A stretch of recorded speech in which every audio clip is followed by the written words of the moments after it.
पेड़ कटने का जुर्माना अगर टीनेसी एक्ट 55 में 100 रुपए है, तो जैसा स्वामी सच्चिदानंद जी ने कहा कि आज की कैलकुलेशन के हिसाब से वो 80,000 का जुर्माना बनता है। उसकी कीमत तो करोड़ों में आंकी जाती है, करोड़ों। और चर्चा हुई कि प्रतिनिधिमंडल के लिए मुख्यमंत्री जी से समय लेना है। तो बात मेरे पास भी आई, माननीय मुख्यमंत्री जी से मेरी बात भी हुई, तो उन्होंने मुझे स्पष्ट कहा कि मैं बीकानेर आ रहा हूँ, लेकिन जल्दी निश्चित तौर पे आप सबको हम विश्वास दिलाते हैं कि माननीय मुख्यमंत्री जी से अपना प्रतिनिधिमंडल चाहे बीकानेर वहाँ तो मिले, चाहे जयपुर जाके मिले। तो जब देश का प्रधानमंत्री आह्वान करता है एक पेड़ माँ के नाम, तो एक पेड़ माँ अमृता के नाम इस अभियान से शुरुआत करे। शिकार के प्रकरण में बैठना पड़ता है और कड़े प्रावधान क्या हो, खेजड़ी तो कटे ही नहीं। खेजड़ी एकमात्र पेड़ है जो अपने नीचे भी फसल उगने को देता है। पर्यावरण की चिंता आज के जमाने में मानवता की चिंता है, 36 बिरादरी के परिवार की चिंता है। कानून निश्चित तौर पे बनेगा, ये मुझे विश्वास। धरना चलता रहेगा और पूरे राजस्थान में भी इस आंदोलन को खड़ा करना पड़े। बोलिए राम पीर की, बोलिए तेजाजी महाराज की, बोलिए करणी मात की। राधे सुनिए। परम श्रद्धेय स्वामी रामानंद जी के चरणों में वंदन। स्वामी महेंद्र पवनपुरी जी के पवन महाराज के चरणों में वंदन। सच्चिदानंद जी सहित सभी युवाचार्य के चरणों में वंदन। आदरणीय गुरुदेव भागीरदास जी, हरिनारायण जी के चरणों में वंदन। संपूर्ण संत समाज को मेरा प्रणाम। और इस पेड़ बचाओ, प्रकृति बचाओ, पर्यावरण बचाओ, जीव बचाओ, इस संघर्ष में लगातार 34 दिनों से बैठे हमारे 500-700 नौजवानों का बहुत साधुवाद। और आज उनको ताकत देने के लिए आप सब सैकड़ों की संख्या में आए, आप सबका भी बहुत साधुवाद और बहुत बहुत धन्यवाद। आदरणीय बंधुओं, प्रकृति बचाने बचेगी, पेड़ बचेंगे तो जीवन बचेगा। और जीवन कितना कीमती है, और वो कीमती जीवन किस चीज से बचता है, उस प्राण को बचाने के लिए प्राणवायु की जरूरत होती है। और उस प्राणवायु का नाम ऑक्सीजन है। और ऑक्सीजन इन्हीं खेजड़ी के, इन्हीं पेड़ों से मिलती है जो प्राण के लिए जरूरी है। इसलिए अंदाजा लगा लो कि पेड़ कितना जरूरी है।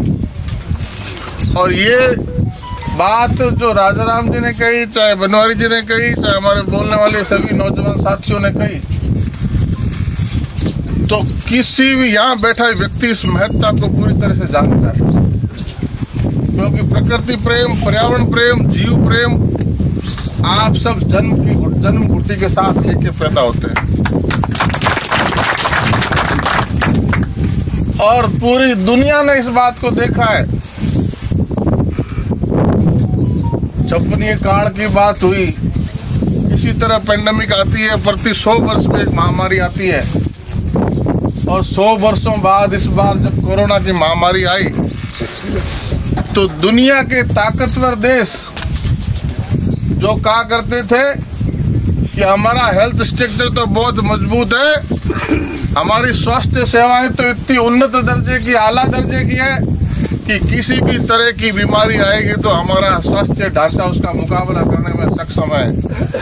लेकिन जब कोरोना छोटा सा वायरस जो माइक्रोस्कोप से बड़ी मुश्किल से दिखता है, हम सब के लिए अदृश्य वायरस, उस एक छोटे से वायरस ने पूरी दुनिया के तालाबंदी कर दी, सारे व्यापार उद्योग ठप कर दिए। और अस्पतालों में कहीं बेड नहीं था, वेंटिलेटर नहीं था, और जो शमशान पे लाइनें लगी मरने वालों की। आप दुनिया से रोटी, दुनिया की बड़ी बात करने वाले बड़े बड़े देश, America, Japan, Britain, Germany, UK, उन सब लोगों को घुटनों पर रेंगते हुए छोटे से वायरस का हमने देखा। उस दौर में सबसे ज्यादा जरूरी क्या चीज थी? ऑक्सीजन। उस दौर में ऑक्सीजन की सबसे ज्यादा जरूरत थी। रात को 3-3 बजे भी, 4-4 बजे सुबह भी हम ऑक्सीजन प्लांट की रुखाड़ी किया करते थे। पीपीएम में की ऑक्सीजन का टैंकर पहुंचा कि नहीं पहुंचा, ऑक्सीजन की व्यवस्था हुई कि नहीं हुई। और वेंटिलेटर बेड खाली तब होता था जब आगे वाले की रुखसती विदाई हो जाती, तब वेंटिलेटर बेड खाली होता था। ये मंजर हमने, पूरे देश ने, पूरी दुनिया ने देखा है। और इस पेड़ से प्राणवायु मिलती है और ऑक्सीजन बिना किसी खर्चे के पेड़ एक नहीं, दो नहीं, सैकड़ों बरस तक हमें देता है। इसलिए पेड़ कटने का जुर्माना अगर टीनेसी एक्ट 55 में 100 रुपए है, तो जैसा स्वामी सच्चिदानंद जी ने कहा कि आज की कैलकुलेशन के हिसाब से वो 80,000 का जुर्माना बनता है। और मैं तो कहता हूं कि एक खेजड़ी का इतना हरा भरा सिंचित पल्लवित वृक्ष जो सैकड़ों साल अपनी हरियाली से इस सेवा करेगा, इस वनस्पति को बचाए रखेगा, जीवों को बचाए रखेगा, उसकी कीमत तो करोड़ों में आंकी जाती है, करोड़ों। और निश्चित रूप से आज के इस परिदृश्य में सोलर प्लांट की आवश्यकता है, रिन्यूएबल एनर्जी की आवश्यकता है, क्योंकि कोयले से बिजली बनती है, एटॉमिक परमाणु से बिजली बनती है। वो सारे संसाधन सीमित है, एक ना एक दिन समाप्त हो जाने हैं। लेकिन ये इसीलिए सारी सरकारों की, देश और दुनिया की चिंता है कि हमें सोलर पे शिफ्ट होना है। लेकिन हम किसी बात पे आगे बढ़े, उसके लिए हम पीछे जो हमारी विरासत है, जो पर्यावरण है, जो ताकत है, उसका नाश करते हुए आगे बढ़े। इस विकास को विनाशकारी विकास कह सकते हैं, ये सस्टेनेबल विकास नहीं। सरकारें, देश दुनिया की, देश के प्रधानमंत्री हो, प्रदेश के मुख्यमंत्री हो, वो सब लोग बात यही करते हैं कि सस्टेनेबल डेवलपमेंट होना चाहिए, विकास ऐसा जिसमें किसी को नुकसान नहीं हो, सबको फायदा हो, ऐसा विकास की बात हम सब करते हैं। लेकिन जब पेड़ों को बचाने की बात आई तो हम सोलर के लिए पेड़ की बलिदान कर दें, और पेड़ भी खेजड़ी के पेड़ का बलिदान कर दें, जिसको राजस्थान में राज्य वृक्ष का दर्जा प्राप्त है, जिसको समी वृक्ष कहा जाता है, जिसको राजस्थान का कल्प वृक्ष कहा गया है, उस ऐसे पूजनीय पेड़ का बलिदान कर दें, वो भी हरे भरे पेड़ का, तो वो बड़ा चिंतनीय है और उसकी कोई कीमत नहीं लगाई जा सकती। इसलिए निश्चित तौर पे जब ये बात मुकाम से उठी, आप सब साधु संतों के नेतृत्व में आप सब लोग बैठे और चर्चा हुई कि प्रतिनिधिमंडल के लिए मुख्यमंत्री जी से समय लेना है, तो बात मेरे पास भी आए, माननीय मुख्यमंत्री जी से मेरी बात भी हुई, तो उन्होंने मुझे स्पष्ट कहा कि मैं बीकानेर आ रहा हूँ और बीकानेर में आपके प्रतिनिधिमंडल का समय तय हो जाएगा और वहाँ आप हमसे मिल सकते हैं, अपनी बात कह सकते हैं।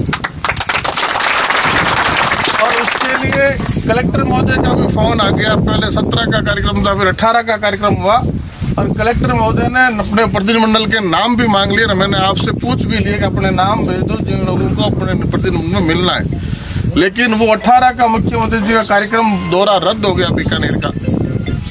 अब जैसे स्वामी जी कह रहे हैं, गुरुदेव कह रहे हैं कि हम सब लोग जनप्रतिनिधि माननीय गजेंद्र सिंह जी से मिले कि हमारे माननीय हाईकोर्ट की 75वां साल है, प्लेटिनम जुबली के कार्यक्रम में देश के मुख्य न्यायाधीश ने माननीय प्रधानमंत्री से 25 तारीख का जोधपुर का समय लिया। तो हम सबकी भी बड़ी इच्छा थी, खेजड़ी ट्रस्ट के अध्यक्ष हो, चाहे महासभा के अध्यक्ष हो, चाहे हम सब जनप्रतिनिधि हो, चाहे सब साधु संत हो, पूरे समाज की इच्छा थी कि देश के यशस्वी प्रधानमंत्री प्लेटिनम जुबली में हाईकोर्ट जोधपुर 25 तारीख को आ रहे हैं, तो क्यों ना खेजड़ी के स्थान पर पधार उस पवित्र धरती पर आए और हम सब से उनको मिलने का मौका मिले, हमारी बात प्रधानमंत्री को भी कह पाए।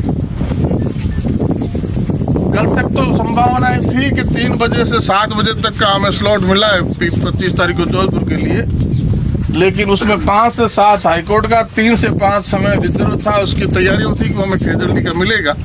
लेकिन कल कुछ उसमें तब्दीली हुई है कि उनका औरंगाबाद का कार्यक्रम हुआ है और उसके बाद 4:30-5 बजे जोधपुर पहुंचेंगे। फिर भी हमने उम्मीद नहीं छोड़ी है, हम सब लोग प्रयास कर रहे हैं कि वो 15 मिनट का समय भी निकाले और जिस आह्वान को उन्होंने देश और दुनिया के सामने किया है कि 5 जून पर्यावरण दिवस के दिन पर जब उन्होंने एक पेड़ माँ के नाम पूरे देश में अभियान चलाया है, तो वो जब जोधपुर आ रहे, खेजड़ी की धरती पे आ रहे हैं, उस जोधपुर जहाँ इतना बड़ा बलिदान माँ अमृता के नेतृत्व में हुआ, तो जब देश का प्रधानमंत्री आह्वान करता है एक पेड़ माँ के नाम, तो एक पेड़ माँ अमृता के नाम इस अभियान से शुरुआत करे,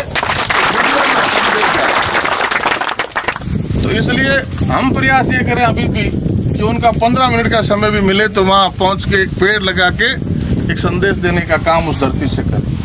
और निश्चित तौर पर माँ अमृता के इस संदेश को दुनिया ने माना है। आज कहीं भी पेड़ और पर्यावरण बचाने की बातें होती है तो माँ अमृता का उदाहरण सिरसाटे रुक रहे सस्तो भी सस्तो, इस बात को दुनिया मानती है। और ये प्रेरणा इसी धरती से, इस रेगिस्तान की धरती से गुरु जम्बेश्वर भगवान ने सैकड़ों वर्षों पहले दी। और उस बात को आज तक लगातार ये साधु संत हमारे बीच बैठे हैं, निस्वार्थ भाव से, बिना किसी लोभ लालच के देश और दुनिया में, समाज में प्रचारित और प्रसारित कर रहे हैं। आज भी संत समाज हमारे पर्यावरण प्रेम की लड़ाई में हमारे साथ है, हमारे मार्गदर्शन हमारा कर रहा है, हमें आशीर्वाद दे रहा है। तो जल्दी, आज भी जयपुर में मीटिंग थी, उसमें मुझे भी जाना था, उसमें मुख्यमंत्री को भी आना था, लेकिन आज का कार्यक्रम यहाँ तय हो रखा था, इसलिए जयपुर हम नहीं जा पाए। लेकिन जल्दी निश्चित तौर पे आप सबको हम विश्वास दिलाते हैं कि माननीय मुख्यमंत्री जी से अपना प्रतिनिधि मंडल चाहे बीकानेर वहाँ तो मिले, चाहे जयपुर जाके मिले, तो जल्दी ये समय तय करा के हमारी जो ये बातें हैं, इन सारी बातों को पूर्णतया व्याख्या और विस्तृत बात रखेंगे मुख्यमंत्री जी के सामने कि ये अब हो गई है पीर परवश, ये पिघलनी चाहिए, इस हिमालय से कोई गंगा निकलनी चाहिए। इसलिए लगातार कभी हमें शिकार के प्रकरण में बैठना पड़ता है तो शिकारियों पे कोई अंकुश नहीं, कोई कानून में कड़े प्रावधान नहीं, मात्र नाम मात्र का जुर्माना है, और वन विभाग के पास कोई अधिकार नहीं, बिना दांत और नक का विभाग है, तो वो विभाग सक्षमता से शिकारियों से लड़ नहीं पाता। आपकी जीव प्रेमियों की भावनाओं पे मलम लगाने का काम वो विभाग नहीं कर पाता, तो वो भी वहाँ भी कानूनों में बदलाव हो। और जब खेजड़ी जैसे वृक्ष के लिए जो राज्य वृक्ष कहने को राजस्थान का है, और उसको काटने पे जुर्माना मात्र अगर 100 रुपये का है, तो ये भी बड़ी चिंतनीय बात है। इसमें भी कड़े प्रावधान हो, और कड़े प्रावधान क्या हो, खेजड़ी तो कटे ही नहीं। खेजड़ी का पेड़, बड़ का, पीपल का, ये जो पेड़ 24 घंटे ऑक्सीजन देते हैं, और खेजड़ी एकमात्र पेड़ है जो अपने नीचे भी फसल उगने को देता है, वरना कोई पेड़, जिस पेड़ के नीचे गिर में कोई दूसरी फसल नहीं होती, लेकिन खेजड़ी एकमात्र ऐसा पेड़ है जो अपने नीचे, अपने दायरे में भी फसल देता है। तो ऐसे पेड़ को तो निश्चित तौर पे काटने पे पूर्णतः प्रतिबंध लगे, सजा का प्रावधान हो और कड़े जुर्माने का प्रावधान हो। और सोलर लगाना है, लगाइए।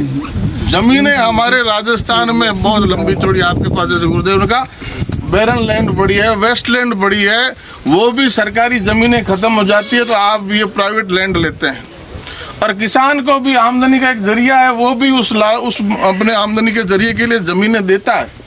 लेकिन जब सरकार ने ये तय कर रखा है कि 1.6 सेक्टर में 1 मेगावाट का प्लांट लगाने के लिए जगह देती है, तो अब तो सोलर के प्लेटफॉर्म में भी इतना अपग्रेडेशन हो गया है कि 1 मेगावाट का प्लांट 1.4 हेक्टर में लग सकता है। और सरकार जमीन अभी भी 1.6 हेक्टर पर मेगावाट दे रही है, तो जमीन आपको 2200 गज ज्यादा मिल रही है 1 मेगावाट लगाने के लिए। तो अगर आपको एक निश्चित मेगावाट का प्लांट अगर 100 हेक्टर में लगाना है, तो वो 100 हेक्टर में लगता है। खेजड़ी बचाते हुए अब अगर आपको 110 हेक्टर लगता है तो क्या तकलीफ है। अगर 100 हेक्टर में लगने वाला प्लांट आपको उसके लिए खेजड़ी काटनी पड़ रही है, तो उस प्लांट को खेजड़ी बचाते हुए अगर आप 110, 15, 20 हेक्टर में भी लगाते हैं तो जमीनों की कहाँ कमी है। इतना बड़ा इन्वेस्ट करने वाला आदमी कुछ और 2 पैसे और इन्वेस्ट कर सकता है। 100 हेक्टर जमीन लेने वाला आदमी 120 हेक्टर भी ले सकता है। तो जब हमारा पेड़ तो बचना चाहिए, हमारी मांग है, और इस मांग में खेजड़ी बिल्कुल नहीं कटे, कटाई पर पूर्णतः प्रतिबंध हो। और दूसरी जो ट्री प्रोटेक्शन एक्ट की बात है, तो एक्ट भी संविधान ऐसा कानून बने राजस्थान की विधानसभा में, और आपके आशीर्वाद से विधानसभा में जाने का मौका रहा, तो उस वक्त इस बात को पुरजोर तरीके से राजस्थान की विधानसभा के प्लेटफॉर्म पर रखा, तथ्यों के साथ, तर्कों के साथ, कि इस तरह का कानून सरकार को देर सवेर लाना ही पड़ेगा, क्योंकि पर्यावरण की चिंता किसी एक समाज विशेष की चिंता नहीं है। पर्यावरण की चिंता आज के जमाने में मानवता की चिंता है, 36 बिरादरी के परिवार की चिंता है, और खाली हम 2 पैरों पे चलने वाले लोगों की चिंता नहीं है। ये पर्यावरण की चिंता, फ्लोरा और फौना, जो भी जीव जंतु इस धरती पर है, उन सब के अस्तित्व की चिंता है। पर्यावरण बचाना इसलिए जरूरी है, उनकी सबके अस्तित्व पे संकट आ गया है। इसलिए कानून निश्चित तौर पे बनेगा, ये मुझे विश्वास है। और जो देश का प्रधानमंत्री पेड़ लगाने की 1 पेड़ मां के नाम अभियान की बात करता है, और राजस्थान का मुख्यमंत्री एक दिन में 1 करोड़ पे वृक्षारोपण का संकल्प लेता है और 2 करोड़ के लगभग एक दिन में वृक्ष लगाने का काम करता है, वो मुख्यमंत्री हमारी बात को शिद्दत से सुनेगा भी और उसका समाधान करेगा।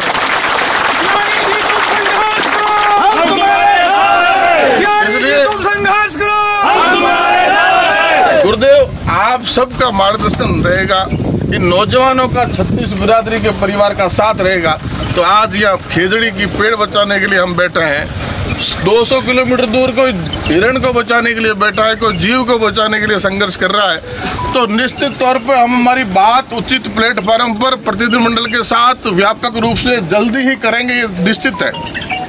और उसके बाद सरकार को समय चाहिए, सरकार अपना समय ले, धरना चलता रहेगा और समय ले, उसके बाद तय अवधि में इस पे कानून बनाने का काम करे और उसमें सरकार आगे बढ़ेगी। निश्चित तौर पे मुझे विश्वास है, आप सबको विश्वास है, लेकिन कहीं भी उसमें कहीं ऐसी बात होती है, समय ज़्यादा लगता है, इस तरह की सरकार की बेरुखी आपको लगती है, तो फिर ये आंदोलन व्यापक रूप से 36 बिरादरी के परिवारों को साथ लेते हुए, क्योंकि ना तो हम हमारे हित का कुछ मांग रहे, व्यक्तिगत यहाँ बैठा आदमी कोई कुछ भी नहीं मांग रहा, जो खुद के लिए कुछ मांग रहा, वो इसलिए मांग रहा है कि जीवों के लिए पर्यावरण बचना चाहिए, ये ऑक्सीजन का उत्पादन इन पेड़ों के माध्यम से होता रहना चाहिए, ये धरती का आभूषण है, इस धरती का श्रृंगार है, इस रेगिस्तान की धरती के श्रृंगार को, ये धरती हमारी माँ है, इस माँ के श्रृंगार को बचाए रखने की जिम्मेदारी हर बेटे की है, हर व्यक्ति की है, 36 बिरादरी की हर उस आदमी की जो इस धरती पर निवास करता है।